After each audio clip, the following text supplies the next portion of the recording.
Bom dia a todos. É um grande prazer estar com vocês hoje aqui na SPR TV. Eu sou o Silvio Fontana Veludo, sou colega médico radiologista, membro titular do Colégio Brasileiro de Radiologia, atualmente como diretor da Tecnolab Imagem e também fiz mestrado em administração de empresas. Hoje é uma grande alegria estar aqui com vocês no módulo de profissionalismo e gestão. E a gente gostaria muito de apresentar os nossos colegas que foram condecorados, premiados aí nos trabalhos aí depois de uma avaliação extensa que nós fizemos. E gostaria de iniciar o módulo aqui apresentando que o Dr. Alexandre se apresentasse, por favor, para nós e contasse um pouquinho do que ele faz. Bom dia a todos. Eu sou Alexandre Marconi Aires Pereira. Eu sou médico radiologista também. Sou o coordenador da radiologia abdominal do Hospital Sírio-Libanês. Eu sou a liderança do comitê da radiologia e diagnóstico por imagem da Abramed e CEO da Smart Report Solution. É um prazer estar aqui com vocês. Obrigado, Alexandre. Eu vou agora apresentar para vocês o trabalho do nosso amigo João Vitor Costa Modesto. Ele veio de Minas Gerais, da Universidade Federal de Juiz de Fora, e o título é Tendências na utilização de exames de imagem no Brasil, análise da produção do Sistema Único de Saúde brasileiro nos últimos 15 anos, de 2009 até 2024. Podemos ir lá, João Vitor. Obrigado pela sua presença e participação. Obrigado. Bom dia a todos. Meu nome é João Vitor Modesto, sou acadêmico da Faculdade de Medicina da Universidade Federal de Juiz de Fora. É um prazer estar aqui para falar de um tema tão importante, tão relevante, intitulado Tendências na utilização de exames de imagem no Brasil, uma análise da produção do SUS nos últimos 15 anos. Não existem conflitos de interesse nessa apresentação. Ao longo dos anos, a evolução médico-tecnológica vem propiciando diagnósticos radiológicos cada vez mais precisos, disponíveis e rápidos, isso em todo o mundo, para inúmeras patologias, como moléstias neurodegenerativas, hemorragias intracranianas e algumas complicações abdominopélvicas secundárias ao trauma. Entretanto, concomitantemente a essa evolução médico-tecnológica, surge um ponto negativo importante, que é o sobreuso de exames de imagem, especialmente em um contexto intitulado pela OMS de crise da força de trabalho em saúde, onde faltam profissionais radiologistas para auxiliar nos diagnósticos, assim como médicos não especialistas capacitados para solicitar e interpretar os exames nos contextos corretos. De maneira que a balança, que ora pendia muito mais para as benesses do acesso, como a gente disse anteriormente, hoje pende muito mais para a parte do desperdício, submetendo a população à radiação, o sistema à onerosidade, os indivíduos ao sobrediagnóstico e principalmente o médico radiologista à sobrecarga de trabalho. Em um contexto de um sistema único, público e universal como o nosso SUS, um uso não parcimonioso dos exames de imagem facilmente leva a uma violação de seus princípios doutrinários e que deveriam ser as bases dos nossos atendimentos e diagnósticos. Isto é, facilmente viola-se a equidade, a igualdade e a universalidade. E pensando nesse dilema e tentando interpretá-lo melhor ao longo dos anos, surge a seguinte pergunta de pesquisa. Em 15 anos, como foi a evolução temporal e espacial do número de exames de imagem radiológicos realizados pelo SUS em todo o território brasileiro? E o grande objetivo do nosso trabalho foi responder essa pergunta, pensando-se nos 4 principais exames de imagem que a gente tem hoje no Brasil. 2 de alta complexidade, que são tomografias e ressonâncias, e 2 de baixa complexidade, que são a ultrassonografias e radiografias. E, para isso, foi estabelecido um estudo epidemiológico descritivo do tipo série temporal, munindo-se de dados secundários do DataSUS, referentes a 5 macro-regiões brasileiras, em um intervalo de tempo de 15 anos, que se iniciou em 2009 e finalizou-se em 2024. E os resultados foram bem interessantes. Em primeiro lugar, quando a gente pensa numa tendência absoluta geral, nacional, a gente consegue observar que houve um aumento no número absoluto de todos os exames realizados, de 51,8%, como podemos ver nesse primeiro gráfico. Parte desse aumento vem justamente do aumento concomitante da população brasileira. Mas quando nós padronizamos esses dados para cada 1.000 habitantes, a gente consegue observar que houve um crescimento real de 37,9%, que indica que, verdadeiramente, existe um aumento do uso de exames de imagem em todo o Brasil. E quando a gente foca especificamente na contribuição de cada um dos métodos para esse crescimento geral, a gente consegue observar que grande parte do crescimento deriva de um aumento em exames de alta complexidade, com evidência mais significativa para as ressonâncias magnéticas, indicando que, além de um aumento difuso nos exames de imagem que a gente tem, existe uma preferência nacional por exames de alta complexidade e que, apesar de mais caros, normalmente têm uma maior acurácia para o diagnóstico de inúmeras patologias clínicas e cirúrgicas. Agora, quando a gente avalia a tendência de crescimento de cada um desses exames por região, as interpretações ficam um pouco mais complexas.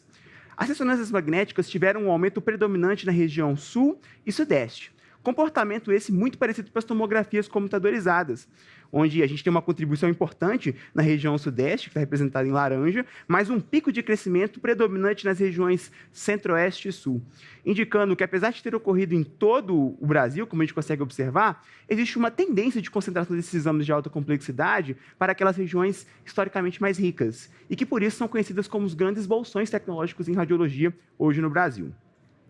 Já para as ultrassonografias, esse padrão de crescimento é bem diferente. A gente consegue observar que há um crescimento presente, bem mais modesto, predominante nas regiões sul e sudeste, com uma tendência de estabilidade na região nordeste, indicando que, apesar de ser um exame mais simples, a ultrassonografia tem um grande espaço em virtude da sua versatilidade e praticidade, por exemplo, na avaliação do paciente politraumatizado ou ainda na avaliação do status clínico do paciente internado à beira-leito. Por outro lado, para essas geografias, a gente vê que o padrão muda significativamente. Existe uma tendência de estabilidade em todo o Brasil, com uma estabilidade ainda mais evidente na região norte, indicando para nós que, apesar de ser um método quantitativamente falando e absolutamente falando muito utilizado, ele tem dado espaço a outros métodos, como a gente pode observar por essa redução do crescimento, fazendo com que o mesmo, aos poucos, encaminhe para uma obsolescência, que já era algo esperado por inúmeros médicos radiologistas. Uma medida inédita do nosso trabalho é justamente o número de exames de imagem realizados a cada 1.000 consultas. E o que a gente consegue observar é que existe um aumento na solicitação vertiginoso quando focamos em exames de alta complexidade, novamente, como a ressonância magnética, com inclusive uma queda na solicitação, na verdade no crescimento de radiografias, de 2%. Cai 2% nesse caso. Indicando para nós que a cada dia que passa, os nossos atendimentos têm sido cada vez mais dependentes de tecnologia, o que pode não ser um bom sinal, e às vezes representar um ensino médico que não tem sido tão qualitativo, vamos dizer assim, não tem sido tão benéfico no estabelecimento de diagnósticos teóricos e clínicos de inúmeras patologias. Quando a gente compara o nosso estudo com a literatura internacional, a gente vê que alguns padrões se repetem. Esse estudo demonstra para nós, lá no Canadá, que há uma tendência de aumento difuso nos exames de imagem, indicando esse caráter globalizado e universal, vamos dizer assim, desse aumento. Agora, quando a gente foca especificamente no contexto brasileiro, nós devemos nos fazer a seguinte pergunta: será que esse aumento tem sido significativo o suficiente para suprir as demandas populacionais? Bem, não é o que parece. Até porque o que a gente consegue observar é que, a despeito desse aumento, existe uma tendência de aumento também das filas do nosso SUS, principalmente. E todos esses aumentos têm custos.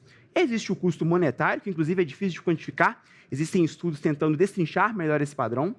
Existe um custo sanitário, especialmente ao expormos o paciente à tomografia, lembrando que, ao longo do tempo, essa radiação, cumulativamente, pode levar à radioindução de inúmeras neoplasias agressivas, mas também há um custo humano muito importante, especialmente destinado ao médico radiologista, visto que, a cada dia que passa, ele tem sido submetido a números absurdos, vamos dizer assim, de exames de imagem, quantitativamente falando, indo totalmente de contramão ao princípio do nível de prevenção quinquenário, que é aquela prevenção destinada a nós, profissionais de saúde, contra o burnout.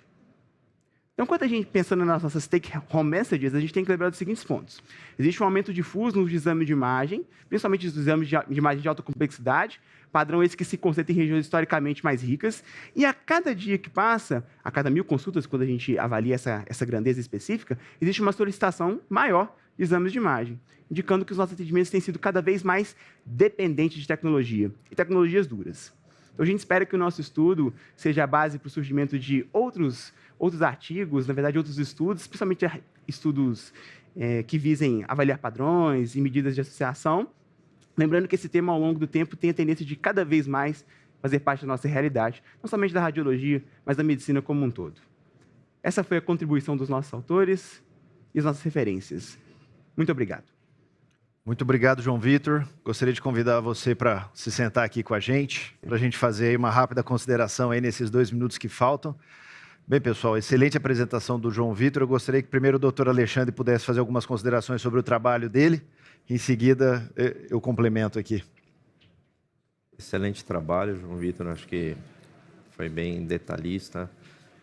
Acho que um ponto importante é encarar que esse aumento do número de exames ao longo dos 15 anos pelo SUS na minha maneira de ver, acho que deveria ser encarado como uma conquista de toda a população, tendo acesso a exames de maior complexidade, porque um detalhe importante que eu não vi no seu trabalho e gostaria de complementar é que o Brasil envelheceu muito rápido.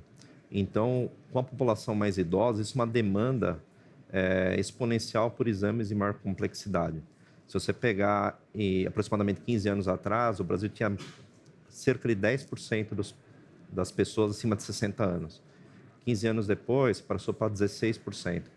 Então, só esse envelhecimento populacional talvez justificasse o aumento na quantidade de exames. Eu acho que a queda do raio-x... Como você explica a queda do raio-x comparado com os outros métodos? Qual foi a sua opinião? Bom dia, muito obrigado pelas considerações. Quando a gente pensa na radiografia, a gente vê, como foi dito anteriormente, que existe uma tendência, né, ainda, em virtude da facilidade de acesso, da disponibilidade, principalmente em pequenos centros, né, onde é mais difícil acessar exames de alta complexidade, existe um volume muito grande de raios-x solicitados. Mas pensando na grandeza para cada 1000 consultas, isso demonstra que, ao longo do tempo, apesar de ser um exame ainda muito utilizado, ele tem sido substituído por outros métodos em virtude da sua baixa complexidade. Quando a gente pega, por exemplo, não pensa no médico radiologista, mas no médico generalista, que é o que eu, inclusive, estou me formando, assim. O médico radiologista tem uma preferência por usar métodos que são mais complexos em virtude da segurança. Então, eu acredito que, absolutamente falando, ainda existe uma tendência de uso, mas esse crescimento tem caído para dar lugar mesmo aos outros métodos que a gente falou, principalmente os métodos que emitem radiação, tomografia e ressonância magnética. Muito bom, João. Eu vou fazer algumas considerações aqui. A primeira consideração é que nos convênios e particulares, o raio-x também é uma tendência de decrescer, né? Existe essa tendência nos últimos 15 anos também. Está sendo substituído por tomografia, pelos outros exames de mais acurácia. Antigamente fazia-se muito raio-x, hoje nem mais tanto, proporcionalmente em relação à população. Segunda consideração que eu quero fazer do ultrassom, que ele se manteve estável por um bom tempo, depois ele está aumentando, é uma metodologia muito médico-dependente, né? Então, está aí a dificuldade e é uma remuneração médica que não acompanhou. Eu acredito que a remuneração melhor da tomografia e da ressonância faça com que tenha esse destaque nesse crescimento dos últimos 15 anos, que não acompanhou essa remuneração do ultrassom médico-dependente, não podendo descartar o ultrassom, que é uma metodologia fabulosa e extremamente necessária no SUS, tanto nos movimentos particulares. É algo que cresceu bastante nos últimos 15 anos, e a gente gostaria muito também de ver esse crescimento do ultrassom no SUS um dia. E indo de encontro ao que o meu colega falou, essa é uma conquista do SUS, esse crescimento em tecnologia, esse avanço da ressonância, do número de tomografias. Isso, sem dúvida, é motivo de orgulho para nós, radiologistas e brasileiros, e algo que nos engrandece frente às outras nações, né? Quando a gente para ver o nosso SUS, ele é realmente muito diferenciado perto dos outros. Eu gostaria mais uma vez de parabenizar a sua presença, seu trabalho, agradecer muito, foi muito enriquecedor aqui para a nossa discussão. Parabéns, obrigado. Muito obrigado. Parabéns. Pessoal, agora eu gostaria aqui de apresentar o nosso outro colega, José Tiago de Souza Castro. Ele é do Hospital das Clínicas da Unicamp de Campinas.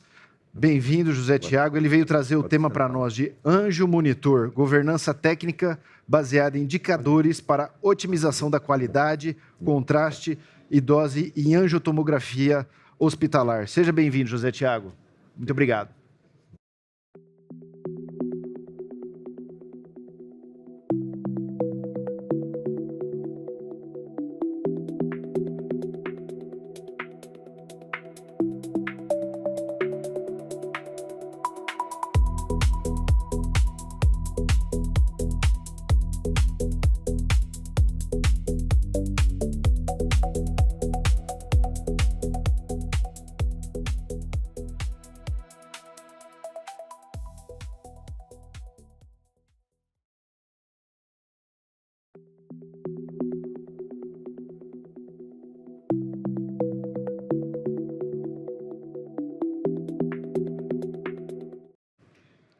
Bom dia a todos. O tema deste tema livre é Anjo Monitor, governança baseada em indicadores para otimização da qualidade do contraste, dose em angiotomografia pulmonar. Meu nome é José Tiago, já fui devidamente apresentado. Esse trabalho foi realizado no Hospital de Clínicas da Unicamp. Não tenho conflito de interesse com essa apresentação. Primeiro, o problema institucional. Então, nós temos, de forma genérica, Em muitos hospitais, o protocolo de angiotomografia é aplicado de forma genérica, ou seja, é o mesmo protocolo aplicado em praticamente todos os pacientes adultos, independente do biotipo do paciente. Isso tem causado, segundo o nosso levantamento, desperdício de contraste, variabilidade dos exames, ou seja, ora temos um exame ótimo, ora temos um exame que deixa a desejar, e dose potencialmente evitável, dose de radiação potencialmente evitável. Então, com isso temos uma oscilação muito grande na qualidade e nos resultados dos exames de angiotomografia. Então, o que é o AngioMonitor? Este programa criado no Hospital de Clínicas da Unicamp é um programa de governança técnica baseada em dados com foco em angiotomografia. Então, nós utilizamos dados da injeção do contraste e também integramos isso a informações do PACS, dos exames, e temos indicadores dos nossos exames. E nós fizemos ajustes nos protocolos, temos hoje protocolos direcionados por faixa de peso, tá? E com ajustes no tomógrafo, ajustes na injetora, e fazemos a monitoração mensal dos nossos resultados, além do treinamento da equipe, conforme a necessidade. E temos também um dashboard e um site institucional mostrando todos esses resultados. O desenho do nosso estudo. Então, o N desse estudo é de 2.552 exames consecutivos de angiotomografia realizados no Hospital de Clínicas. Então, nós temos, de um lado, os protocolos convencionais, que são aqueles fixos, independente do biotipo do paciente. E nós fizemos a intervenção a partir, então, de 1º de junho de 2025, onde passamos a ter protocolos personalizados. Então, nesse grupo de protocolos personalizados, é um N de 1.011 pacientes versus 1.541. A mudança institucional foi no protocolo do exame. Tá? Então, fizemos a mudança no protocolo associado ao treinamento da equipe técnica que executa os exames, e também o monitoramento contínuo. Veja, não mudamos o tomógrafo, não mudamos a injetora de contraste, não mudamos a equipe, não mudamos a concentração de contraste. Foi apenas a mudança institucional do protocolo com o treinamento e o monitoramento mensal. Essa foi a mudança que nós fizemos. Então, os desfechos principais, o que nós analisamos e trouxemos para este tema livre. A análise do HU, unidade Hounsfield arterial, porque na angiotomografia isso é fundamental, saber o quanto tem de unidades Hounsfield no exame, porque quanto mais, melhor. Avaliamos o volume de contraste usado por exame, o contraste por peso e a dose efetiva. Fizemos análises estatísticas. Então, só para exemplificar, então fizemos isso em praticamente todas as angiotomografias, todos os protocolos, mas só para exemplificar o que seria um protocolo por peso. Então, vejam, até 31 de maio, nós tínhamos um protocolo para exame, para pesquisa de TEP. Era um só, independente se era um paciente de 50 quilos ou 120 quilos, seria feito dessa mesma forma, com esse mesmo quilovolt, mesmo volume de contraste, mesmo fluxo, da mesma forma. O que nós passamos a ter um protocolo para um paciente até 60 quilos, outro de 61 a 80, e assim vai. Então, no protocolo TEP são 4 faixas. O que muda? Os parâmetros no tomógrafo e os parâmetros na injetora. Então, o profissional que realiza o exame, ele não precisa alterar os parâmetros a cada novo paciente. Ele apenas pergunta o peso do paciente e escolhe o protocolo no tomógrafo e na injetora e segue o protocolo. Apenas isso, porque os parâmetros já estão ajustados. Então, esses são os protocolos personalizados por faixa de peso. Falando dos resultados que nós obtivemos, então, o principal ganho mais importante que nós consideramos foi o aumento da opacificação do contraste, ou seja, do HU arterial, unidade Hounsfield, que nós falamos. Então, isso cresceu 52%. Então, nós tivemos um ganho muito grande em qualidade dos exames. Então, hoje é mais seguro o médico radiologista laudar um exame, analisar um exame, porque o exame demonstra ter maior opacificação de contraste. Por outro lado, nós conseguimos reduzir o volume de contraste em quase 18%, porque nós vimos na análise do protocolo convencional que havia um desperdício em boa parte dos pacientes, especialmente os pacientes com mais baixo peso. Então, hoje, no geral, nesse grupo, após o protocolo personalizado, a mudança institucional, nós temos quase 18% menor volume de contraste. e também uma redução significativa da dose de radiação. Então, temos hoje aí 47% a menos de dose de radiação nos nossos pacientes, especialmente nos pacientes com menor peso, tem maior redução de dose de radiação. Todos os resultados demonstrados aí com P estatístico. Imagens para demonstrar de forma visual o que nós temos de diferença hoje. Então, assim, apenas para representar isso, mas veja, a diferença de um mesmo exame antes e hoje é visual. Hoje, olhando a imagem atual, é visível que o exame tem maior opacificação, é como se o contraste brilhasse mais e, de fato, é isso que acontece. Isso é graças aos ajustes que fizemos no tomógrafo e o protocolo é seguido, né, é aplicado de forma por peso do paciente. Então, a diferença é visível.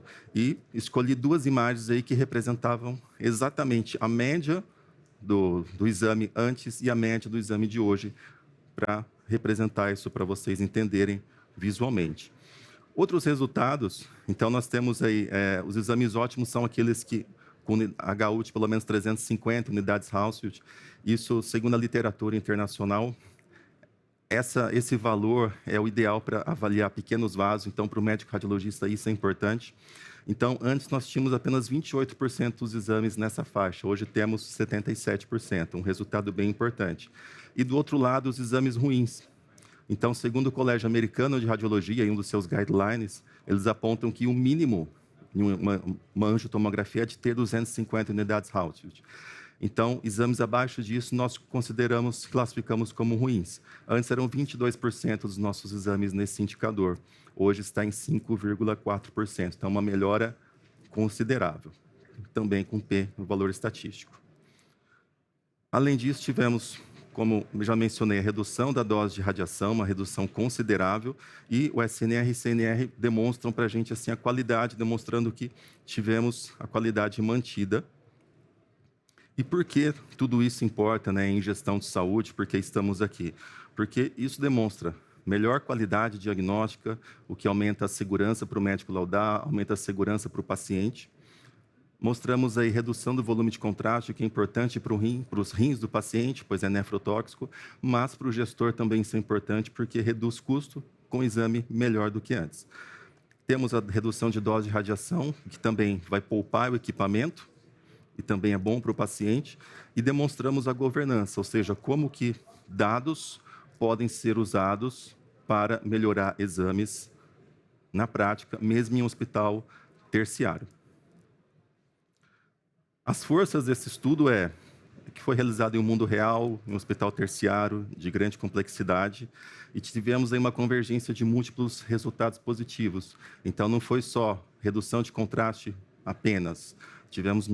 Temos hoje melhores exames e melhor dose de radiação também. Temos limitações, é verdade, afinal foi um estudo antes e depois, e nesse depois fizemos várias intervenções no protocolo, fizemos uma vez só, mas são várias alterações no protocolo de uma forma geral, além do treinamento da equipe, monitoramento.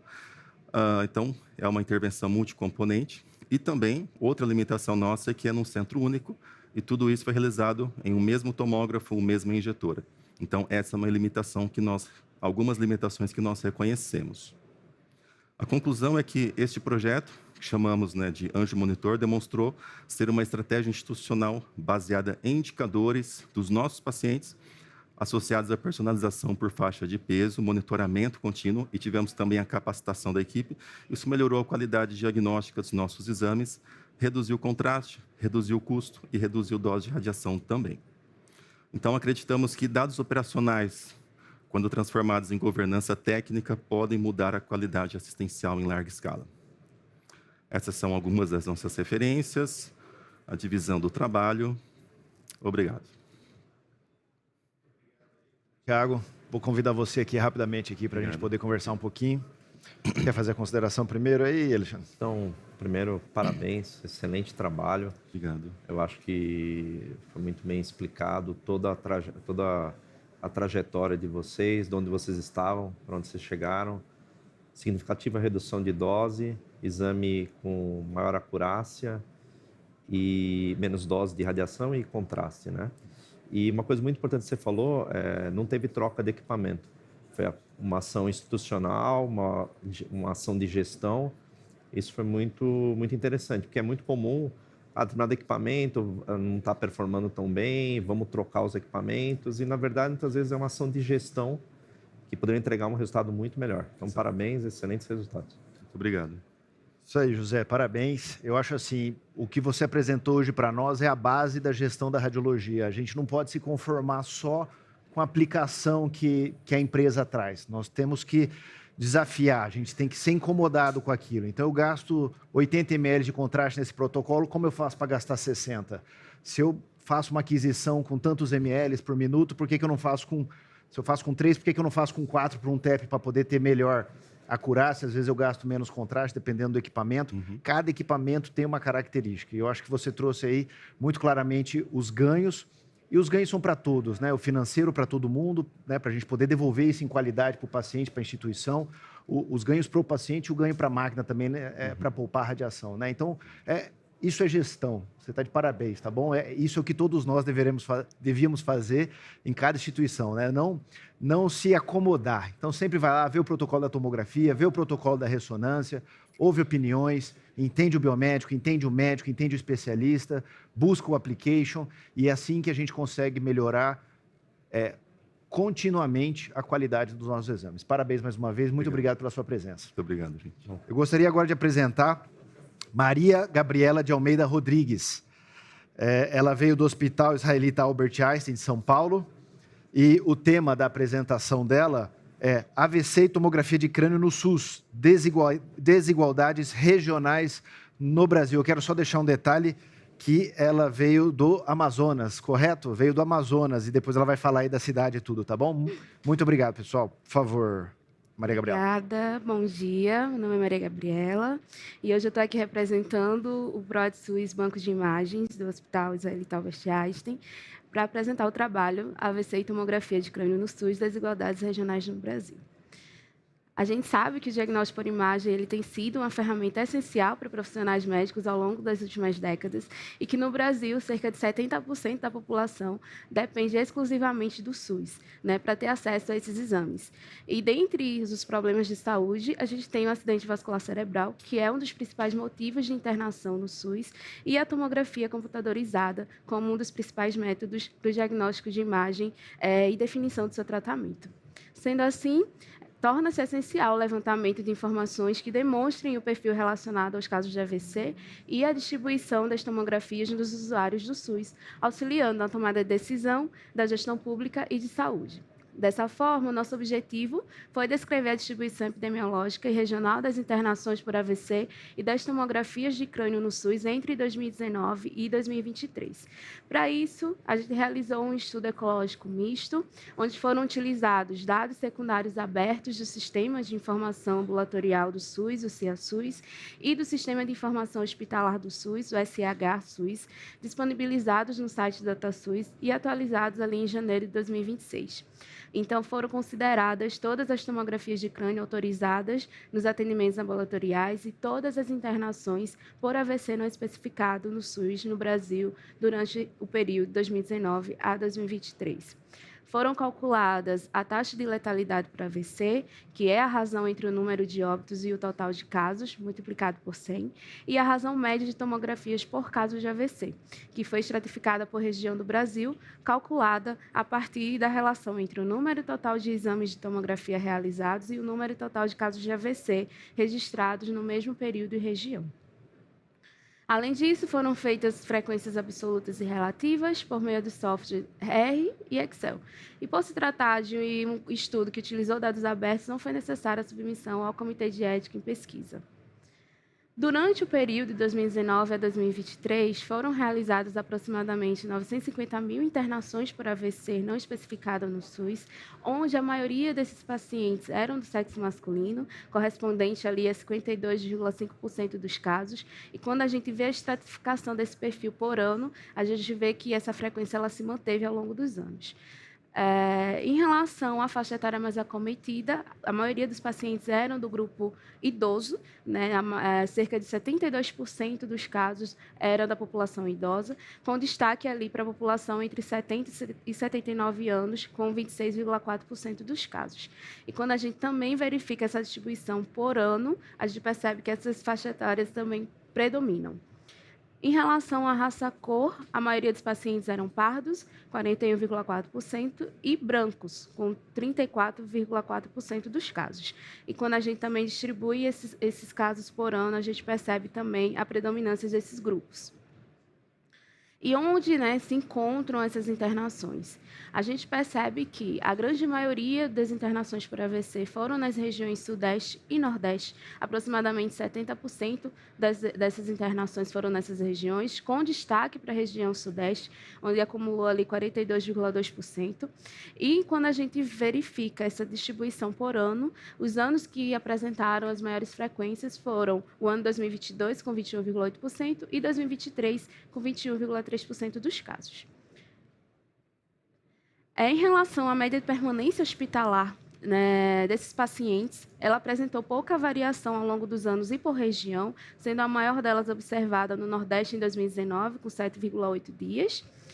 No período, ocorreram aproximadamente 137 mil óbitos, o que correspondeu a uma letalidade de 14,4%. E quando a gente estratifica por região, as maiores letalidades foram nas regiões mais susceptíveis, como a região Norte, com 15,2%, e Nordeste, com 16,1% dos casos.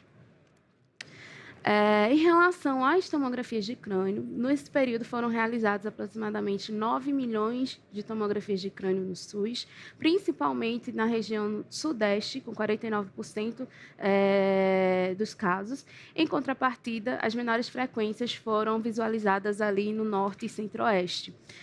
Quando a gente vai verificar a comparação da distribuição tanto dos casos de AVC quanto das realizações de tomografia entre as regiões, a gente percebe que existe ali uma semelhança nessa distribuição, sendo ali a maior concentração na região Sudeste e Nordeste. Quando a gente verifica essa distribuição dos casos por ano, a gente percebe que os casos de AVC, eles mantiveram ali uma linha aproximada de números de casos ao longo dos anos, até inclusive na pandemia, né, da Covid-19. Entretanto, teve um leve acréscimo ali nos anos 2022 e 2023. Ao contrário da tomografia de crânio, que teve uma queda ali em 2020 e depois, a partir de 2021, teve uma subida no número de realizações e seguiu, né, subindo até 2023. Quando a gente verifica a razão média das tomografias por caso de AVC, a gente verificou que, de forma geral, a média foi de 10 tomografias por caso de AVC. Entretanto, nas regiões Norte e Centro-Oeste, ali a média foram de 12. Então, o que chama aqui a atenção é que a região Norte, por exemplo, apresenta as menores frequências de casos de AVC e de realização de tomografia, mas realiza uma maior quantidade de tomografia para um caso de AVC. Sendo assim, os nossos resultados eles evidenciam a desigualdade na frequência dos casos de AVC e na demanda de tomografias de crânio no SUS, entre as regiões do Brasil. Apesar disso, a distribuição regional das tomografias de crânio acompanhou, em linhas gerais, o padrão de internação por AVC, e a razão elevada de exames por caso, especialmente das regiões Norte e Centro-Oeste, sugere ali possíveis desigualdades no acesso, na organização da rede assistencial e nos fluxos de diagnóstico. Algumas das nossas referências. Muito obrigada. Muito obrigado, Maria Gabriela. Eu vou convidar você aqui para sentar com a gente aqui agora 2 minutinhos para a gente poder conversar. Alexandre, por favor, pode fazer suas considerações aí. Parabéns pelo trabalho, excelente levantamento. E mostra que a tomografia de crânio é uma ferramenta indispensável na gestão do paciente com AVC.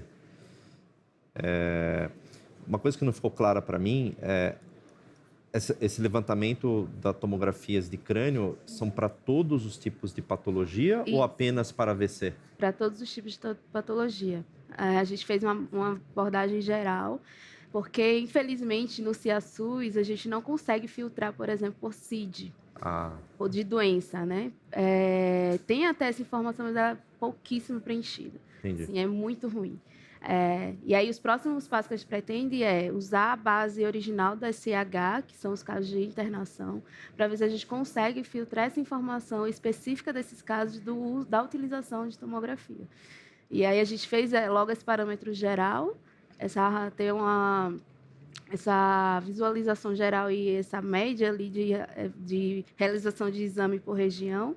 E agora a gente quer explorar mais especificamente os casos específicos de internações AVC e a utilização da tomografia nesses casos.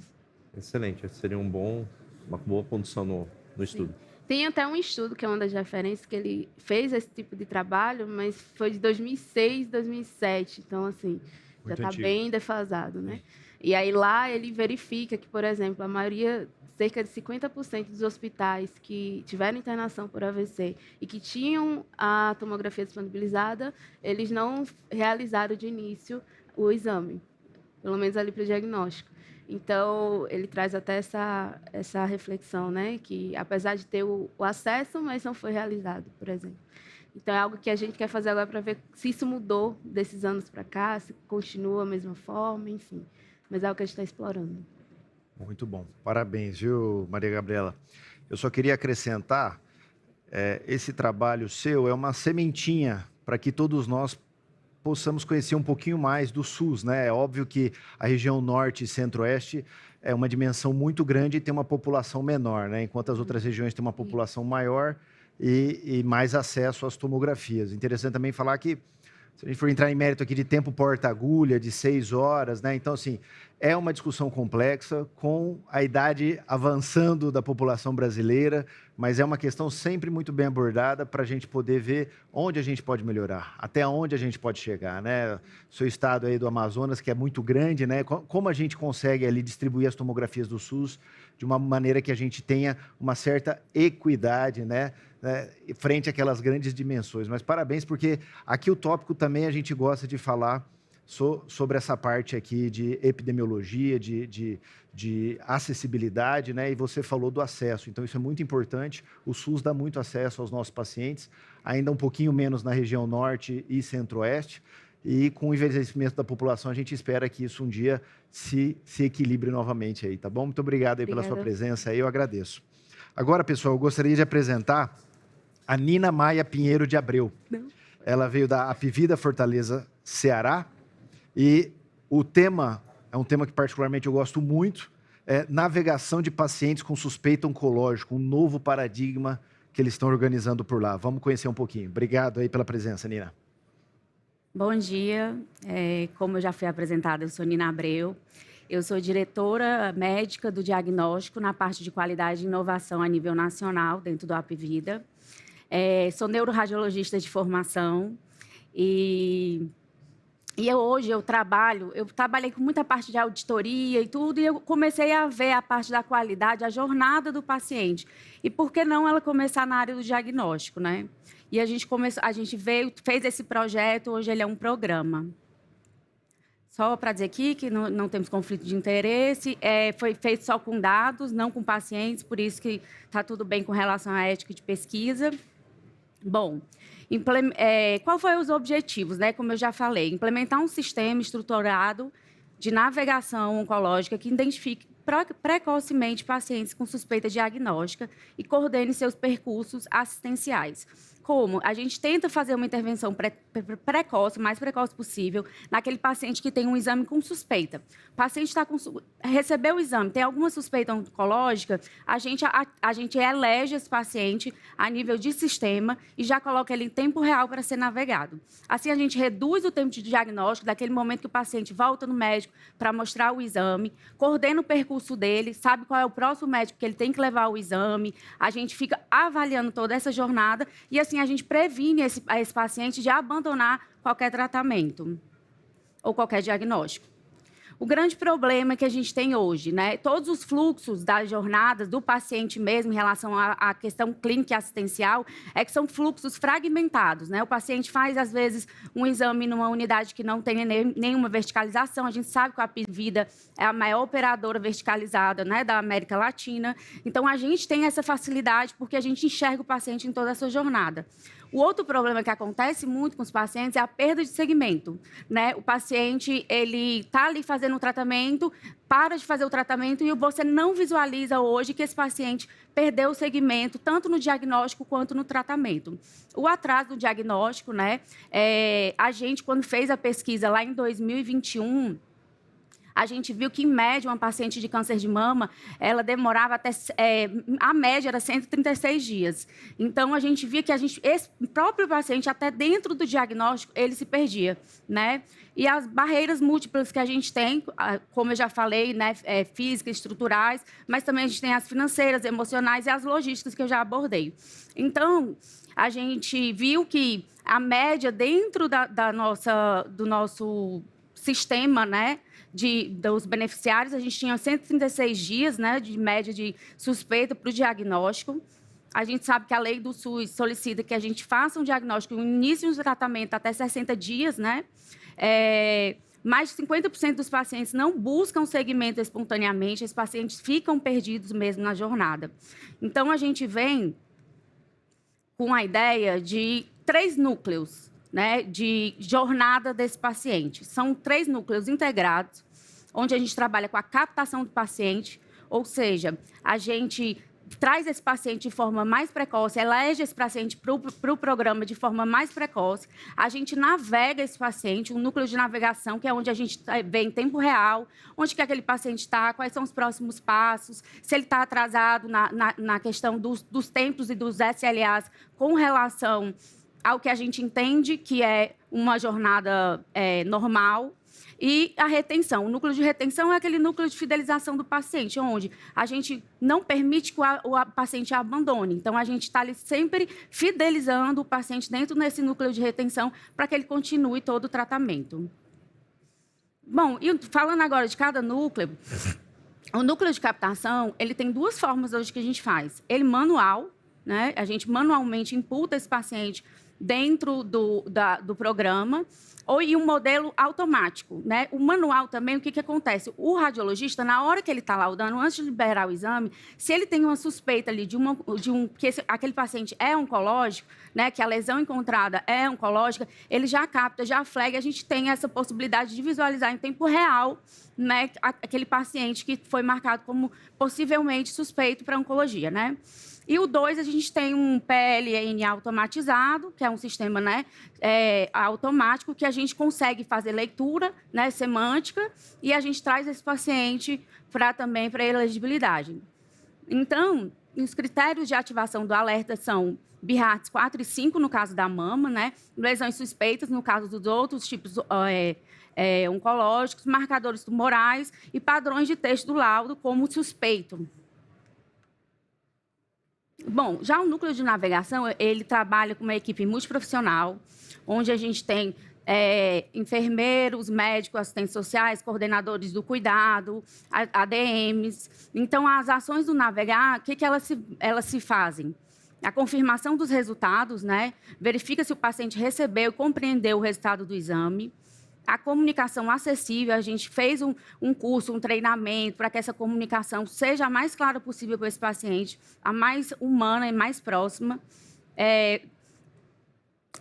A gente explica a linguagem compreensível, reduz a ansiedade, coordena a agenda desse paciente, né? Então, a gente marca os próximos passos de acordo com a necessidade, de acordo com o que o médico solicitou.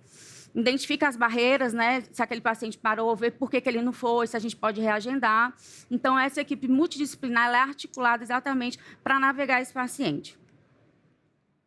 Bom, já no núcleo de retenção, a gente faz um monitoramento contínuo do paciente, detecta precocemente, né, as etapas perdidas no percurso. Então, a gente pode reintegrar esse paciente quando ele está em risco de perda de segmento e faz uma intervenção rápida, quando esse risco é identificado. Então, a comunicação multicanal permite que a interação seja em tempo real. Bom, e a tecnologia? A tecnologia ela vem como uma facilitadora do cuidado coordenado. A gente vive em sistemas fragmentados, essa é a grande dificuldade, né? E a tecnologia vem para fazer essa integração.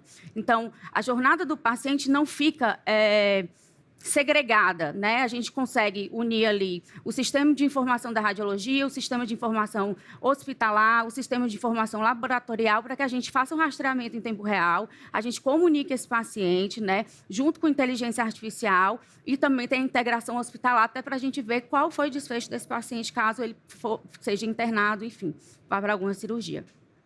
Bom, e os resultados, né? Qual foi o impacto principal desse trabalho, desde que a gente começou do piloto, e hoje a gente, ainda dentro do programa, a gente tem esses resultados. Então, a gente tinha uma média de 136 dias, caímos para 36 dias em média hoje.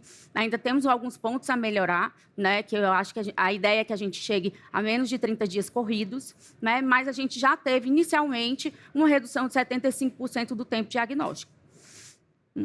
Trazendo uma captação ativa, né? Um dos fortes é, não espero aquele paciente procurar, eu vou atrás desse paciente, eu capto esse paciente, né? A gente não deixa que esse paciente perca o segmento. Então, ele não se perde na jornada. A gente vê se ele está precisando fazer uma biópsia, se ele não tiver, traz esse paciente de volta, tá? Então, são ações coordenadas. Bom, dentre os resultados, é muito importante a gente ver quais são as barreiras que a gente identificou navegando esse paciente. Principais barreiras são a barreira de compreensão, dificuldade do paciente em entender o exame, muitas vezes pesquisa, né, mexendo com toda a situação emocional do paciente, a assimilação da importância dos próximos passos. Barreiras logísticas, né, até geográficas, como a gente é uma empresa muito pulverizada e nacional, às vezes a gente tem dificuldade, né? Então, é uma barreira, sim, do programa que a gente está cada vez mais juntando para que essa barreira seja menor. Barreira financeira, né? Até o custo, tem até o custo do deslocamento até o serviço, ausência de cobertura para exames complementares. Então, essa é uma barreira importante também dentro da navegação. E as barreiras emocionais, que a gente trabalha com uma equipe multidisciplinada, que a gente atende esses pacientes quando necessita de algum apoio nessa jornada. Bom, as principais conclusões e implicações que nós tivemos foi que a IA permite a detecção sistemática em larga escala. A navegação é essencial para superar barreiras não clínicas. A retenção deve ser gerenciada ativamente. Se não planejarmos a jornada, os pacientes continuarão se perdendo nela. Bom, meu agradecimento ao todo o time, né, que eu tenho. Tá aqui só uma parte, né, que também ajudou em toda essa elaboração desse programa. Eu agradeço, a honra estar aqui. Muito obrigada por vocês me convidarem para o Tema Livre e eu poder apresentar esse projeto que é muito especial para mim. Muito obrigado, Nina. Sua participação foi fantástica. Por favor, senta aqui com a gente. Eu só não... Bem, pessoal, eu queria primeiro falar que eu fico muito feliz que uma radiologista assumiu o cargo de qualidade, né? Isso a gente não se vê por aí, mas é impressionante como nós somos o meio que conecta, né, o início da saúde do paciente com o fim. Isso. E é muito bacana ter uma radiologista no cargo de qualidade, porque eu acredito muito que a gente entende, a gente consegue superar muitas barreiras com esse diagnóstico. Então, essa é a minha primeiro ponto de consideração.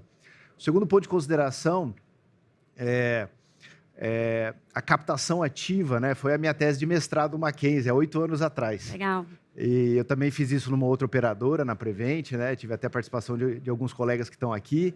E é muito bacana e muito gratificante. É realmente um trabalho grande, difícil, mas extremamente recompensador. E vocês têm um desafio enorme, porque a Apvida ela é nacional, ela está praticamente em todos os estados, em muitas cidades. Então, o desafio é muito grande, tanto para a captação com os colegas radiologistas do diagnóstico, como depois para o segmento com as especialidades. O que eu queria deixar aqui hoje, né, como eu estou do lado da clínica ambulatorial, né, eu queria deixar para todos aqui, é a questão da LGPD. Né? Quando você está numa operadora, isso é relativamente um pouco mais tranquilo de você gerenciar, organizar. Quando você está numa clínica, que também é o caso de muitas pessoas, a LGPD, ela influencia bastante a gente ter que falar com o paciente e com o médico solicitante. E a gente acaba esbarrando na barreira de conhecimento, de falta de escolaridade do paciente, de falta, às vezes, de atenção do colega médico. Então, a gente tem sempre essa dificuldade. Mas eu queria aqui parabenizar, porque realmente eu sou muito fã de captação ativa, eu acho que é um trabalho excepcional. E eu queria perguntar para você aqui, primeiramente, como é que a inteligência artificial para você vê aí os próximos passos que a Apvida vai poder traçar aí com a ajuda da inteligência artificial aí no seu processo? Boa pergunta. Hoje, a gente já tem centro de pesquisa dentro do Apvida, né? Então, o centro de pesquisa mesmo está trazendo agora uma IA, né? Que a gente ainda vai pilotar, já foi feito todos os testes, já foi aprovada, a ferramenta já existe. E a gente vai trazer para uma captação mais ativa ainda desse paciente, né? É uma IA que detecta precocemente uma paciente que tem uma mamografia normal, que ela pode vir a ter um câncer daqui a 5 anos.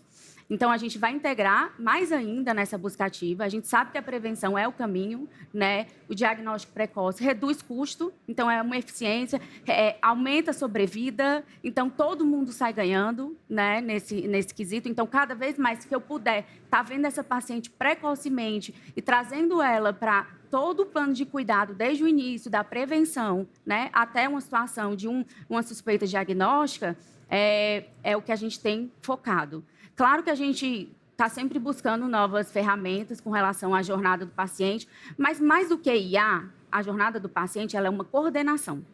Né? Assim, a tecnologia ela vem, ela facilita muito, né? Ela torna a escalabilidade, né? A nível nacional, como a gente tem, e pulverizado, né? Mas ela é apenas uma ferramenta de apoio. Se você não tiver o básico, que é entender como é que aquele paciente está na jornada, o que faz as barreiras, como eu falei, dele parar e não continuar, se você não entende isso, não adianta você continuar investindo em IA. Você primeiro tem que gerenciar a coordenação de toda a jornada do paciente da linha de cuidado, que isso é zero, né? Então, inclusive, até redução de custos, você diminui e enxuga a sua equipe se você fizer coordenado, né? Então, assim, a gente tem uma equipe hoje que, comparando com locais como a Camargo, a nossa equipe é muito enxuta. Então, é tudo a questão da coordenação, da integração e a IA e a tecnologia como um todo. Ela vem para facilitar a gente nessas integrações e na busca pelo paciente, ativamente. Muito bom. Você está falando exatamente sobre a inteligência contextual. Então, essa é a luta da inteligência contextual com a inteligência artificial. Precisa de nós para poder colocar as coisas no eixo, né, as diretrizes no eixo, para que depois a inteligência artificial possa tratar. Queria passar a palavra para o meu amigo Alexandre, saber um pouquinho como é que vocês fazem as captações lá no Sírio-Libanês, que é um hospital de grandíssima referência aqui para todos nós, que você pudesse explanar um pouquinho aqui para a gente e, claro, fazer já as considerações para a nossa colega Nina aí, por favor. Primeiro, parabenizar pelo trabalho, excelente trabalho, bem estruturado, com um resultado impressionante, uma queda significativa do tempo da jornada do paciente, muito interessante. No Sírio-Libanês, atuamos de forma semelhante, com exames de mama, também com pacientes que têm alteração e depois aparentemente não tem segmento. A gente tem uma captação, uma busca ativa desses casos para que elas mantenham o segmento, né? E você falou muito de mama, né? E eu fiquei curioso a respeito de outras patologias. Além da mama, que outros cânceres vocês têm focado? A mama foi porque ela foi o piloto. Então, Sim. eu tenho um carinho especial por essa jornada da mama, né? Então, como ela foi meu piloto, as bases de pesquisa começaram em mama. Então, a mama me ensinou, mas hoje a gente atua, inclusive a nível nacional, a parte de navegação oncológica como um todo. Nós temos mais de 16 linhas, né? Então, assim, o que dá para a gente suspeitar desde a questão do start do diagnóstico, a gente faz a linha. Fazemos a linha de próstata, fazemos a linha de gastrointestinal, todas as linhas de cuidado, que inclusive a ANS veio, né, pedindo aí 5 linhas de cuidado principais, que é a linha de cuidado do pulmão, a linha de cuidado gastrointestinal, a linha de cuidado do útero, colo, né, da mulher, próstata masculina e mama, né? Então, a gente tem todas essas linhas e a gente parte inicialmente ou de um exame de imagem com a flag do radiologista, ou como eu te falei, uma IAzinha que a gente coloca para ler semântica ali de suspeitas, e aí ela cai e a elegibilidade fica com um time, né, dentro do sistema. Ou então, algum exame laboratorial, por exemplo, no caso dos pacientes com hemato, né? Então, para agir, a gente tem alguns sistemas, ou estamos criando, tem uns que a gente está pilotando, como a hemato, a gente ainda não iniciou, mas o estágio que a gente entende que é o start melhor do médico, né? E aí a IA vem depois como um apoio aí, caso se perca alguma informação importante. Excelente. Muito obrigado pela sua participação. Eu acredito sim que a mama tem que ser separada do restante do oncológico. Eu acho que vocês fazem muito bem isso lá. Pela minha experiência com a terceira idade, cada 100 mamografias que a gente faz, 2 vem BIRADS 4 ou 5. E uma vem câncer. Ou seja, se a Apivida, com a dimensão, né, nacional que ela tem, se fizer lá 10 mil mamografias, eu tenho certeza que faz muito mais, mas você pensa que você já tem 100 cânceres para tratar todos os meses, para cuidar, 100 pacientes que, muito bem cuidadas, vão com certeza elogiar o serviço, trazer mais beneficiários. E eu falo, pessoal, que nós, antes de sermos radiologistas, nós somos médicos. E eu acredito que com a captação é a mais pura forma do radiologista poder ajudar no sistema de maneira proativa, né? De captar, de flegar e poder falar, olha, esse caso aqui deu uma atenção especial, vamos furar uma fila dele aqui para um atendimento, vamos dar uma olhada com o cirurgião para que ele possa ter a prioridade necessária. Nina, agradeço muito sua presença, nós já estouramos um pouquinho o tempo. Obrigado, Alexandre, pela sua presença. Agradeço muito aqui, pessoal. Agradeço vocês terem assistido aqui a gente na SPR TV, no modo de profissionalismo e gestão. Estamos aqui à disposição aqui na feira. Até a próxima, pessoal. Obrigado por todos aí. Obrigado. Tchau, tchau. Tchau, tchau.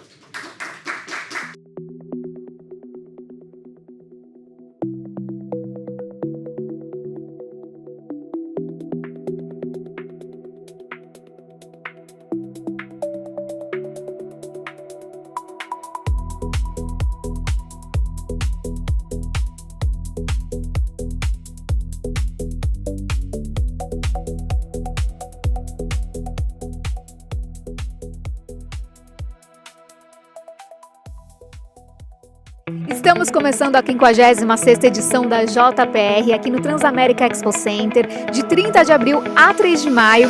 E o tema desse ano é Unindo Pessoas, Expandindo Horizontes, em parceria com o RSNA. Lembrando que nós temos transporte gratuito de 2 linhas de metrô e dos hotéis oficiais. E se você já é pré-inscrito, pode retirar sua credencial nos nossos totens. Esse ano nós temos muitas atividades, são mais de 40 cursos simultâneos, mais de 800 palestrantes, 700 trabalhos expostos e 100 empresas expositoras. Entre as atividades nós temos hands-on, a própria SPR TV, vilas temáticas e o famoso escape room. Aproveite! Seja bem-vindo à JPR 2026!